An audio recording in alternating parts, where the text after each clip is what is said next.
Hey everyone, you are listening to the Divergent Conversations podcast. We are two neurodivergent mental health professionals in a neurotypical world. I'm Patrick Casale. And I'm Dr. Neff. And during these episodes, we do talk about sensitive subjects, mental health, and there are some conversations that can certainly feel a bit overwhelming. So we do just want to use that disclosure and disclaimer before jumping in. And thanks for listening. Hey everyone, welcome back to Divergent Conversations. Megan and I are postponing our OCD series for a week so that we can bring you this episode that we just recorded about Hurricane Helene, the destruction and devastation that happened in Western North Carolina and Asheville, North Carolina, where I live.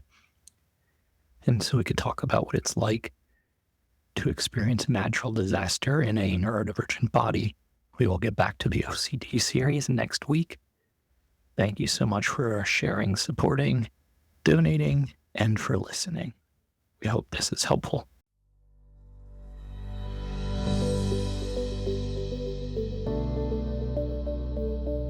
Hi, Patrick. I'm Megan. Well, I want to ask how you are, but I also don't because that's a freaking loaded question. I'm going to set the stage for our listeners. I haven't seen you in 2 weeks, and I'm going to assume that you are in the middle of what's probably been the most terrible, scariest 10, 11 days of your life. Yep. It's October 6th. That feels rather accurate. I Okay. have lost all track of time at this stage, if I'm being honest. I thought today was Wednesday. It is not. It's Monday. Yeah. I imagine you feel really disoriented right now. I do. Yeah. I do. And to fill everyone in as to why, I think a lot of you know that I live in Asheville, North Carolina, in Western North Carolina, which was pretty devastated by the hurricane last week. And the last however many days, 10, 11 days have been a blur. Yeah. Yeah. Yeah. We've had some contact, not a lot, because like you didn't have, cell phone for a while, but every time we've touched in, I can tell you're kind of in the like dissociated fugue that often happens after trauma. Yeah, for sure. You were one of the few people I was able to have some contact with over the first couple of days, and whew, that was horrifying. Well, we could go into all the things and what we've seen in the community, what it's looked like, the outcomes, etc. But I think for me, like, some of the scariest moments were in the first couple of days because we had lost cell phone data across the board in Western North Carolina for almost 5 days. So you couldn't use the internet, you couldn't text, you couldn't call, you couldn't email. It was like we were basically living in an apocalyptic state where we knew the devastation and the destruction was really bad, but we had no idea how bad. Yeah. We also couldn't tell anyone that we were alive or figure out like what was happening. Yeah. Yeah. Yeah. I thought about that. So I have an employee who also lives in Asheville and similar to you was able to get out after maybe 5 or 6 days. And she was saying how like, I don't know if I want to look at the news yet. And it was this moment of like, oh yeah, like what a psychologically weird experience to like, you're in it and the world knows more about what's happening than you do because you don't have access to news. You don't have access and so scary. Like you don't have access to emergency services if you need it. No. And then to finally get out and to tap into the news and be like, oh, that's what was happening. That's such a weird experience to be in it, but not know what's happening. Super weird.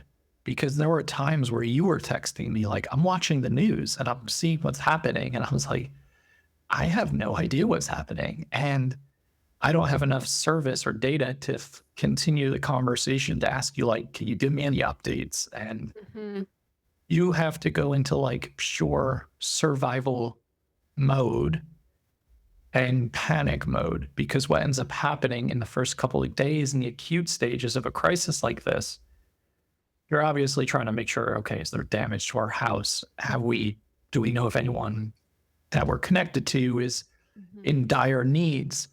What ultimately ends up happening is your brain starts to do this thing, right, where it becomes very aware of how much water you have left, how much gas you have left, what resources you do and do not have. And as those begin to dwindle, it's like, oh my God, like the urgency levels on certain things became so intensified. Yeah. Yeah. I mean, I was scared for you. I mean, I was scared for like everyone in Asheville, but like reading about, especially the water situation, it's just like, yeah. Yeah. So I'm sure you were doing inventory of like, or even like, yeah, do we have enough gas to, even if there's roads that are unblocked, can we get out of here? Yeah, that was a real fear. Because we both had like half a tank, and we were using my car to charge our devices, and like we drove around a couple I of was days. wondering, I was like, how does Patrick have, like, how is he texting me? How is his cell phone battery? That Yeah. he's smart. Yeah, it was, but it was also like, Also it not became because he this- needed the gas. yeah, because like we would drive around to see like, okay, are there ways out of here? Can we get a sense of the damage? And we went downtown the first day. Downtown had power, but no internet, no cell data. And hotels were open, etc. So we're like, maybe we can get a pet-friendly hotel room for a couple of days until we figure this out. But because they have no data and no internet, they could not check people in, nor could they like look at their reservation systems. They couldn't check people in. So we were like, goodness. okay, well, that option is not a viable option. Then we went through the River Arts section of our city, which it looks like a war zone. Like it's just completely destroyed. And then we watched like several of our friends have businesses in that area, and we watched them like go underneath water, like 30 feet deep. And we were just standing on the bridge with like probably 50 other people in complete shock, because you're watching people's livelihoods, homes, potentially lives. I mean, we lost a lot of people, just completely disappear in the blink of an eye. And we watched my friend's shop, who does all our tattoo work, underwater from a distance. And I was just like, that is their entire life, like gone in an instant. Yeah. Yeah. Then add into the mix of being a boss and employing 25 people, the stress levels about everyone else's livelihoods is also taking place while worrying about your own existence. It's a really weird meta place to be. I would imagine it's hard to even know where to begin with. We talk about grief a lot on this podcast, like, and I don't think, I mean, when you're in the like acute stage of crisis, like that's not really the time for grieving, because it's like, it's about stabilization and safety. Yeah. But when the grief does hit, I imagine, like, where does one even begin when there's so many layers to it and so much loss to a whole community? Oh yeah, for sure. I think it's going to be a long road for Western North Carolina and all of Appalachia. People don't really understand the infrastructure. The fact that we are in the mountains makes everything significantly more complicated. I've heard a lot of the like, how come you guys weren't prepared for this? And it's like, because we are in the mountains of Appalachia, 4 hours from the sea. And we had already sustained an enormous amount of rainfall prior to the event. So all of the ground was already loose and soft. So trees, I mean, massive trees just uprooted overnight. And like, just seeing that damage was just, it's just mind blowing. Yeah. I started thinking about my own sensory experience during this time, which was really like front and center, because when the water goes out, and the power goes out and it's hot and it's stifling and there's no airflow and you're basically in the dark. You can't shower. You can't wash your face. You can't do any of the things that I would typically do to sensory soothe. You shower twice a day. You talked about that in our OCD series. Yeah, that's like a huge way you reset. Yeah. Sometimes 3 times. So Oh my like gosh. going on like day 3 without a shower and you've been outside and you're like sweating, and we were grilling out food on our gas grill out back to try to preserve food. So I was doing that, but it was also like super hot in your face, like smoky. Yeah. And I was just like thinking about it our final night there, where I was like, I have to figure out a way for us to get out because my sensory system cannot handle more of this. Like, unable to brush your teeth, unable to wash yourself, like unable to have any hygiene in general.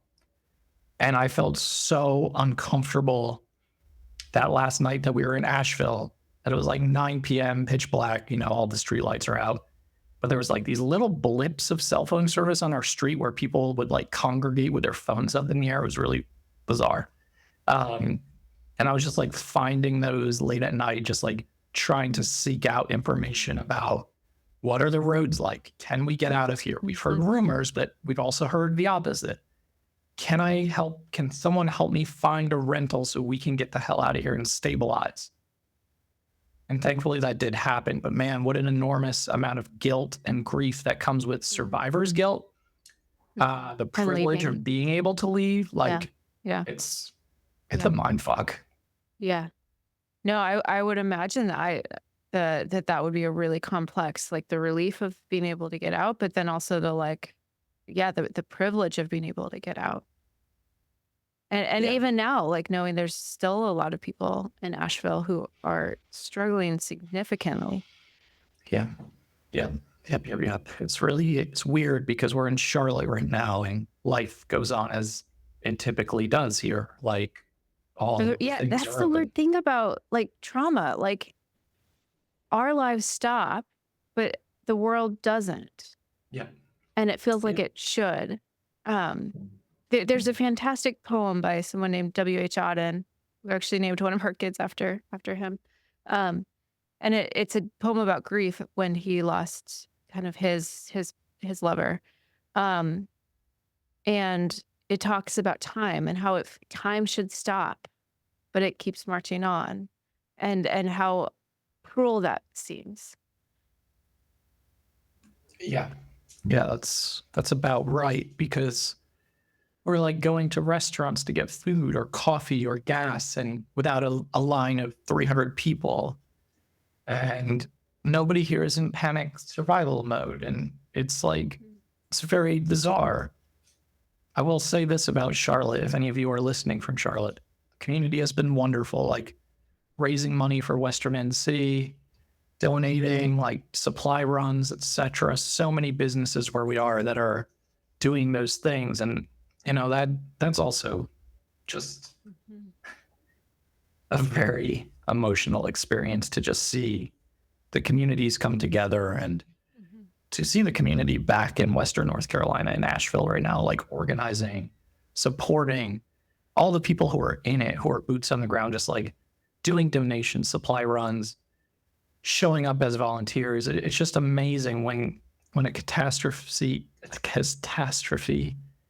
or disaster hits, and how the community just really bands together to support one another. It's unbelievably beautiful to witness, while simultaneously also being heart-wrenching. Yeah. I think that's so well said. I mean, we've seen that in moments in history where catastrophe breaks us open, and it also brings us together. Like it kind of brings to light, oh, these things we've been fighting over. It's kind of the existential perspective shift that can bring us together. For sure. Things get perspective shifts very quickly when you're in moments like this. Like things that felt important do not feel important anymore. It's amazing how that happens overnight. We're in a Yeah. weird Airbnb with this beeping sound that I cannot find, and it's That's got to be fun for you. talk about that too. You know, and then there's also like for those of us who are autistic or ADHD or neurodivergent and struggle with routine disruption and task disruption and being out of a comfort zone, even if you're in a safe place, being able to try to regulate yourself enough to your new surroundings and environment and all of the new sensory stuff and all of the new routines and all of the unknown is so hard. Like that's the stuff that a lot of people are really struggling with right now in my circles and I mean the spaces that I show up in.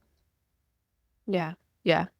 Yeah. I remember when we were kind of texting last week, I seemed like I liked how you framed it. Like last week was kind of for dissociation of, and I know you haven't been sleeping well, which makes so much sense. And then it seemed like you were really intentionally, you're trying to build structure back into your life. Like that's why we're recording today. It's like you wanted some anchor points of familiarity. And I think finding those anchor points when we're amidst instability can be very stabilizing. And I'm watching you like stretch to find some small anchor points of stability as you move forward. Yeah, I think that's exactly right. Just trying to find some semblance of some normalcy in your life, something to look forward to, even because I don't even want to go down the road of special interest grief, but I was supposed to be landing in New Zealand today to go on a 2-week Lord of the Rings tour that I've been waiting for 3 years. And I ended up canceling that because I just was like, I was having this ethical dilemma where I was like, I cannot leave my wife and our dogs and everything else during this event. And she kept saying like, I'll be fine. We'll figure it out. We'll go to my parents. We'll be okay. Yeah. But as soon as that decision was no longer black and white, 100% yes for me, it had to be a no. And there's grief around that. That's a privileged thing to have grief around. But it's amazing when we are looking forward to something for so long.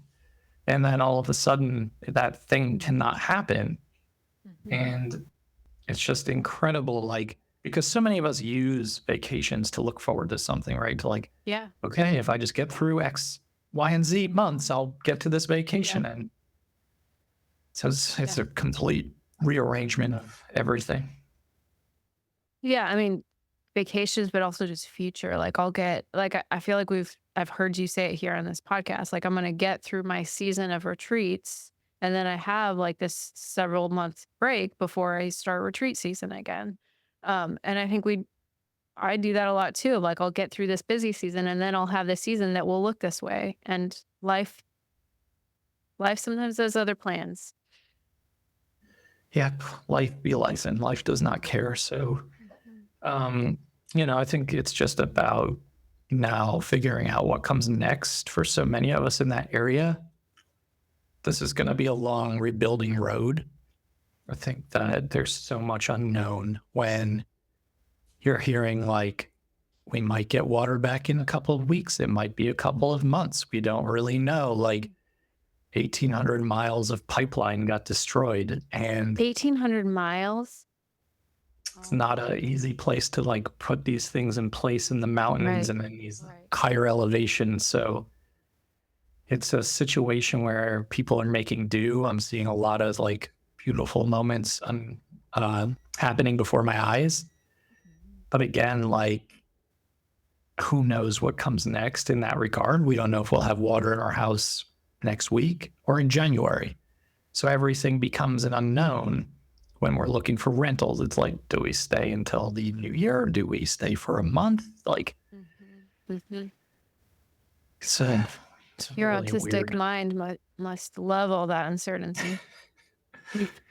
Yeah, for those of you listening at home and are not watching, clearly sarcasm in Megan's voice. Yeah, it's a nightmare in that regard. Like being unable to plan for things or being unable to like have consistency and routine and things that feel familiar are now kind of all up in the air. Yeah, absolutely. Mhm. So, I know a lot of people who are listening are living in Western NC or have been impacted directly or indirectly. And if you're one of the therapists who's been rallying, donating sessions, donating your time, donating your resources, if you're a human who's just doing the same, I appreciate it very much. And I know the entire community does as well. And there's just been a huge movement into advocacy and trying really hard to have some organizations and groups of people who are doing these things. And a lot of these people are definitely a part of the autistic or ADHD communities. It's amazing to see all the neurodivergent advocacy that's happening. It's really incredible to witness. And despite everyone struggling simultaneously, still showing up, and people really care. And I think that matters a lot to everyone who's listening and to everyone who's been impacted. Yeah. Yeah. It's been really powerful to see that as well. And I know you're doing some of that. And I do think, I'm like pausing. I'm not sure I want to go here. I'm not sure if I want to go into like theorizing and grief or if I just want to stay in the experience. But I'll say it. We'll decide if we want to stick with it or we want to pivot from this. You've been doing a fundraiser, and one of the things we know about grief is like meaning making as part of like when we're moving through grief, when we're moving through crisis, anything that makes us feel a little bit more empowered. Like you left Asheville, I'm sure you had a lot of, that complex grief around that, and just complex feelings around being able to leave. And you turned around and you were like, let me figure out how I can help my community. And that sort of meaning making can cultivate that sense of agency when we're in middle of crisis, when we're able to do that. And it's been meaningful for me to watch as you've leaned into that, both supporting your community, but also like, there's so much out of my control here. Okay, maybe I can do some fundraising and get people some of those basic needs they need. Yeah, that's a great point, and I appreciate you naming that. I think a lot of people similar to myself are experiencing things that are similar in that nature. I wanted to do something. I couldn't do nothing. Yeah. And there are so many people who are like in the thick of it right now, who are like doing supply runs, checking on missing people, running donations. I know that can't be me. And that's something I came to terms with last week, is like, I'm better suited at using my platform to grow this fundraiser, to provide people with donations and money and real-time aid. I know I would be too overwhelmed doing things on the ground every day, every second. I worry for some of my friends who are in it and doing that all day, every day, because they are in go mode, right? But like, Yeah. they're gonna hit that wall eventually. And I definitely hit it, even collecting donations and sharing and getting it in front of people and dispersing it. I definitely hit a wall the other day where I just completely crashed, and I was like, I've got to get off technology. But I do think it's the best way I can show up right now is to raise money. I mean, in the last 10 days, we've probably raised $20,000 total dollars, and we've dispersed it to people who really are in need. Like, for me, that is the best thing I can do at the moment. And that will probably change in the future as energy changes, situations change, etc. But like right now, it's definitely the best thing I can do for sure. I love that you said that and that you went there. I've had this experience, and I've seen this experience with a lot of neurodivergent adults. I mean, we've lived through a lot of significant cultural moments the last handful of years.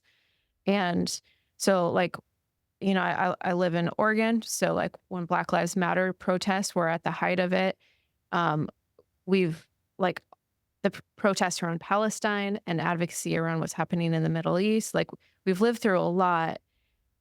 And I've always felt so much guilt that I'm not someone who could go to those going to a protest would I don't know. I think I'd be more of a liability than a help, given all of the things that I hold.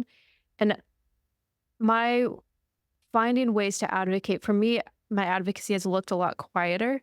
It's probably looked similar to yours around raising funds and finding ways to do that. But I see this a lot for a lot of especially autistic advocates. We're so sensitive, like justice sensitive. But some of the classic advocacy routes are not as accessible for us. And so finding ways of like, how can I contribute? How can I tap into this movement? And in a way that works with my natural gifts, that works for me. So I love how you even were able to sit back and be like, okay, doing the daily runs, I'm going to burn out, and I'm not going to be very helpful after 48 hours of that, but I can do this. And that's significant what you've done. Thank you. Yeah, it is one of those things where I had some guilt about not being in it, getting out of it, seeing things from, being able to take that first shower. I was like, oh my God, it's just amazing how much we take things for granted sometimes. And I just very quickly realized, like, I was trying to be involved. I was trying to like coordinate all the resources and like navigate that all on social media. And it became so overwhelming for me. And I was just like, I can't do this. I think what I can do is I can raise money and I can get it to the people who need it. And I think it's important that everyone kind of understands their strengths and their capabilities and where they best show up. Because I know if I was, like you said, going daily into Asheville and making supply runs, like there's no way I could do it. I mean, I don't want to see the devastation firsthand any more than I already have being there. And then like social media is filled with it, and understandably so, but like just like constant re-traumatization too of like trauma response. You become so numb to it that you kind of do go into that dissociation mode. Like I was saying before, like definitely spent like 4 or 5 days there where it was either being in shock or dissociated or I don't know, but it just, nothing felt real. Like nothing felt real. Yeah. Which is such a common response, right? And back to like dissociation, like it's protective. We do it for a reason, right? It's too much to feel. Yeah.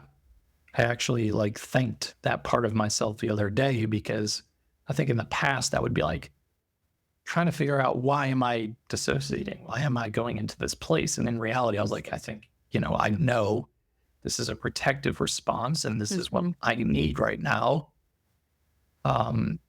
It's hard as someone with, both of us as people with audiences and followings, that just meant like everything felt a bit magnified or intensified when it came to like communication stuff. So like as soon as I got cell data, from that point on, messages, emails, texts, all the things, and people so like meaning well, checking in, trying to figure out if we're okay, it got so overwhelming. I had to start making like blanket statement posts on my Facebook wall where it was like, cannot respond to all of these things, appreciate it, right? Like really trying hard to set those boundaries, because I would have in the past went down that rabbit hole of like responding to every single one and making sure I saw it. And I was just like, I cannot do it. I appreciate it. We appreciate it.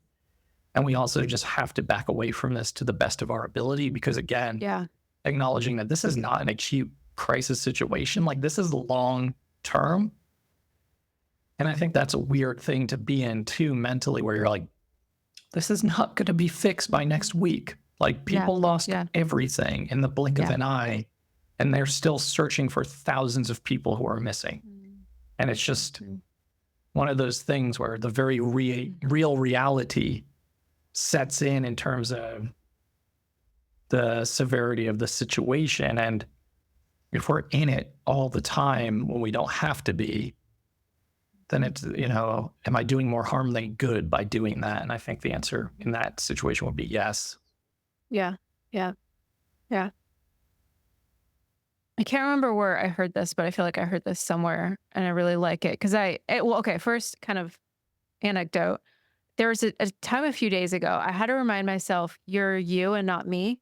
Because for me, I think I get overwhelmed by digital pings coming in much more easily than you do. So if it was me, I think I would just kind of want space. But I was like, wait, it's Patrick. I do want him to know I'm thinking about him. So I did ping you, but I was very aware, like, I'm sure he's oversaturated with this. But I think I can't remember where I heard this, but I just think it's helpful advice for like when you're supporting someone in grief. Um, there, especially in that first week, whether it's a like climate crisis like this, or whether it is, or disaster, or whether it's a loss, people do often get a lot of those questions, which I think can be experienced, like, how are you doing? Right. Like, be experienced as an incoming demand. I think some of the most supportive messages I know for me that I've received during moments of grief are like, I'm thinking of you. And it's I'm thinking of you. You don't need to respond, but just like know that you're not alone in this. You're on my mind. And I think those sorts of messages can be so helpful when supporting people in middle of crisis, in middle of grief. I also think that people often don't realize is people are in that grief so much longer. So like, right, you're probably getting so many messages this week, next week, probably after this podcast airs. But in 6 months, when you all are still rebuilding Asheville, like, those thinking of yous tend to dwindle down. And I think that's when grief, again, more so with personal loss, but that's when it can start feeling really hard, is like, yeah, the world has moved on from this and I'm still grieving 6 months later. And so those touch-ins can be, I think, really supportive when we remember that people's life is still on some sort of pause, whether it's rebuilding a life or because of grief, and doing those touch-ins in those moments. Yeah, that's perfectly said. And I appreciate your check-ins, and I appreciate you naming, like, different needs, different people, right? And yeah, for me, I definitely was seeking connection post event, especially like as soon as we came out of that 3 or 4 day like void. But then ultimately it was like, it became very overwhelming. So what I appreciated from the majority of people who I'm actually friends with and connected with, he'd be like, thinking of you, no need to respond. And for me, that really felt like being seen in that moment, like you just said, opposed to like, hey, how are you doing? Like, how's it going over there? Check in to make sure you're okay. And it's just like, and again, I think people have the best of intentions. And in situations where we don't know what to do, we oftentimes are just like, hi, how are you? Like, it's almost like recognizing, like, I need to reach out to you to soothe my own anxiety about making sure you're okay. Yeah. Because people want information, and that's like, right. Yeah. Exactly. Yeah. Or exactly what you're saying, to soothe their own anxiety around, is Patrick okay? Yeah. Yeah. And I don't think it's like ill-intentioned, but I think it can come off with like different motivation or different urgency levels for me on the receiving end. So yeah, that's one thing I've learned from you to some degree, is like better boundaries with my social media, better boundaries with my responsiveness. Making one big post saying that we're alive instead of responding to 100 people telling that we're alive. Yep. So work in progress. And, it's just one of those things. And I'll tell you another stressor, not that I want to continue going down the stressor road, but we were supposed to leave. Our plan was Charlotte until Friday. Airbnb ran out because they were booked. I mean, everyone in Western North Carolina is evacuating here or elsewhere nearby. And of course, people are exploiting it by gouging prices. I was wondering about that. Ridiculous. I was like, I bet Airbnbs are like doubling. Insane. Yeah, like tripling. Yeah, it's wild. Like a 2-week stay, $5,000 situations. Oh my goodness. So we were going to go down to Florida to where my dad lives. Well, it's October and hurricane season. Now St. Pete is bracing for a Category 5 that is hitting down there on Wednesday. So pivot again. Hopefully all of you listening, if you're in the Tampa, St. Pete, Clearwater area, are okay. But yeah, it's just like one of those things where it's like, yesterday was so unbelievably stressful for me as I'm trying to like find a new place for us to go. And it has to check a few boxes. Like, it has to be pet friendly. It has to be close enough where Ariel can get back if she has to go to work. Like, there are a lot of moving pieces. So I was just striking out like time and time again. And it really, like, that was so unsettling yesterday and so frustrating. I woke up this morning and went back on and did my search again. And there was a new rental that must have just popped up this morning in East Nashville, Tennessee. And it was available from like Friday when we leave here for 30 days, pet friendly, checked all the boxes. And it's just like instantaneous relief, because it's just like, I know that I'm not the only one in that position, like frantically trying to figure that out. And it's so overwhelming, you know? Mm. Yeah. Yeah. So, Yeah. So much unpredictability as you look forward. yeah. Yeah. So much, and a lot to rebuild. And again, I just think that the community of not just Asheville, because Asheville's getting a lot of the publicity, and, you know, it's the biggest city for sure, but there are so many little towns and villages and areas that are not even being talked about. So just know that a lot of people are thinking about y'all and are donating what they can and trying to support however they can. And just really seeing the communities of Western North Carolina come together is pretty incredible. So, Mm-hmm. yeah. Yeah. It's a deep sigh. Yeah. It's just, you know, it's good to connect with you, and I appreciate you trying to create some normalcy in my life. And we don't have to like be a broken record about this right now. I know so many of you who listen and support us live in that area, and just do whatever you can, you know, to support your systems and to support yourselves and your community and your families and friends. And that's going to look different for everybody who's listening. What is supporting you right now, Patrick? Like, what is helping you? You know, I like to stay busy, man. I do know this. Yes. I think, you know, trying to anchor into some normalcy, because the next month and a half was completely cleared on my calendar to be gone in New Zealand and elsewhere. So instead of doing the typical, like, let me overload my schedule, I'm just trying to find like a couple of things I can do consistently that I can look forward to, not a lot of high demand behind them, which allows me to just have that in between luminal space of like dissociation, laying on the couch, watching TV, walking the dogs 500 times because they're driving us insane. And I think that's really it. Like, I do appreciate the check-ins without expectations. I think those feel really good and supportive as well right now too. Yeah. Yeah. Mm-hmm. Yeah. I've been kind of wondering and thinking if, and you can let me know your thoughts on this, but been thinking maybe we follow up this conversation with, I know a few therapists working in like climate anxiety. I mean, and I think climate anxiety is, gosh, like an interesting beast, because climate collapse is very real. Like, I think your situation highlights that. And that kind of anxiety, I don't know, I haven't dove into it personally, but I feel like it's a unique anxiety to address, because like the crisis is real. So I don't know if you'd have interest in following up this conversation with maybe bringing some folks on to talk about things like climate collapse, climate anxiety, psychology disaster, or disaster psychology. But Yeah. I know that like, so, right, there's people right now in this moment feeling this in Western North Carolina. And then I also know, sadly, this globalizes to, there's people, For whether sure. it is war or conflict that leads to displacement, or it's natural disaster. There's so many people who are or will experience place disruption, placed displacement, and the crisis and the trauma that goes with that. Yeah, absolutely. I would be very interested in having that conversation. I mean, I've always known this was a very real thing.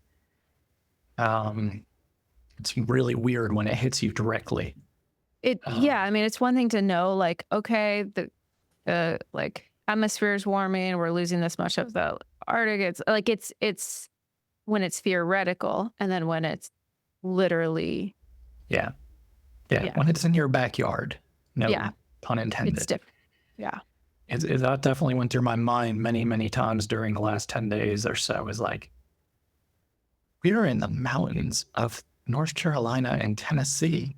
This is not supposed to be happening, but it is happening. So, you know, when I was calling my dad during all this, he's in St. Pete. He got hit by the same hurricane. It was very damaging down there too, but not nearly as damaging as in Western North Carolina. And he lost power for like 2 nights and he's like, fine. And I'm thinking to myself, we're in North Carolina in the mountains? Like, you're on the coast. How is this reality right now? I was even reading about how like Asheville was kind of prized as this, like, it's actually a safe haven from climate collapse for all these reasons. And so then to see this happen in Western North Carolina, like that was really eye-opening for me to like, wow, Yeah. like no place is safe from the changes that we're seeing.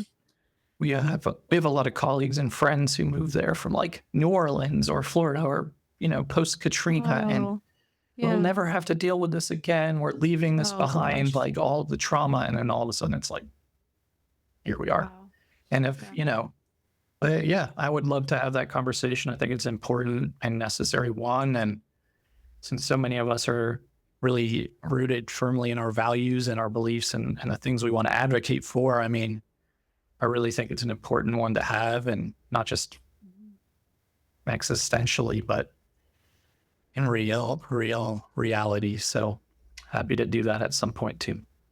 Yeah. I'm reading your body language. I think you're done with this conversation. Yeah, there's only so much we can talk about at this stage with this stuff, you know, and I think the gist of it is out there. I'm also really annoyed by the beeping sound that keeps happening every like 3 minutes, and I'm trying to time it correctly by muting myself. Oh my goodness. I'm not hearing that. Okay, that's good. So let me just walk you through the first day here so y'all can get a good understanding of like this experience. We get here to Charlotte, we get to this Airbnb, we check in. My basset hound immediately gets stung in the face by a bunch of hornets in the backyard because there's a bunch of hornets' nests that are burrowing into the ground. I go out there with the guy who owns the Airbnb to spray said hornets' nests. I then get stung multiple times in my ankle because one gets caught in between my sock and shoe. And it was just like, well, this is great. This is great.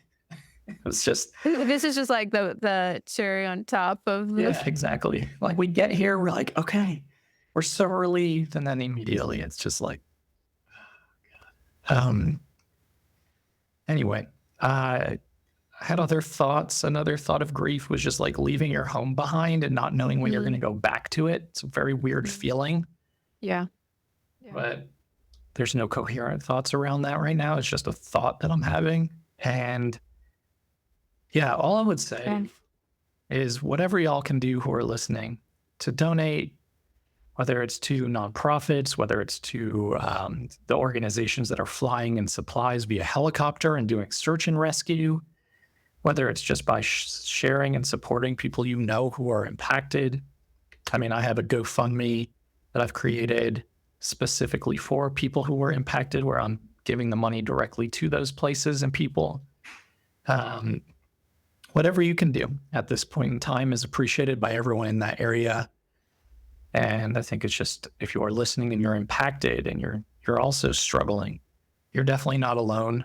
And, you know, there are tons of resources out there right now for support. And whether it's pro bono therapies, people are giving a lot of pro bono therapy right now. If you're a therapist and you need therapy or support, you know, it definitely exists and is accessible.